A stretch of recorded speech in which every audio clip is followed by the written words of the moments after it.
1 పేతురు 2:9, 1 Peter 2:9. అయితే మీరు చీకటిలో నుండి ఆశ్చర్యకరమైన తన వెలుగులోనికి మిమ్మును పిలిచిన వాని గుణాతిశయములను ప్రచురము చేయు నిమిత్తము, ఆశ్చర్యకరమైన వెలుగులోనికి మమ్మల్ని రప్పించాడంట. అంటే చీకటిలోంచి ఎందులోకి వచ్చామంట? ఆశ్చర్యకరమైన వెలుగులోకి వచ్చాను. Marvellous light, you are marvellous. నీకు తెలియదు, if you go on the streets, మిమ్మల్ని స్పిరిట్ realm లో చూస్తే you will be very bright in the kingdom. ఈ భూమి మీద కూడా the devil will see, oh these are shining people, bright people.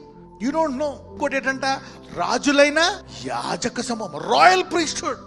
ఇంతకు ముందు దేవుణ్ణి మనం ఆరాధించలేము, ఆయన ముట్టుకోలేము, మనం ప్రార్థన చేయలేము, ఏమీ చేయలేము. ఎవరు చేసేవారు? యాజకుడు. ఎవరైనా మనసాన్ని ముట్టుకుంటే ఏమైపోయేవారు? ఇప్పుడు మనమే యాజకులం అయిపోయాము డైరెక్ట్ గా. I can talk to my God. You see that now. You can worship God, you can talk to God. రాజులని యాజక సమూహము. నీ ధూపం వేస్తే ఆయన వింటాడంట. తర్వాత ఏముంది? పరిశుద్ధ జనమును. You are holy man. Somebody say I am Holi.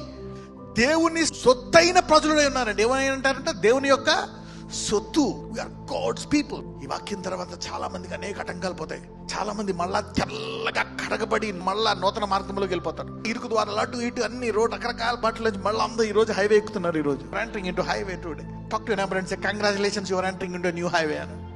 Repentance can wash you, make you clean and put you in the highway.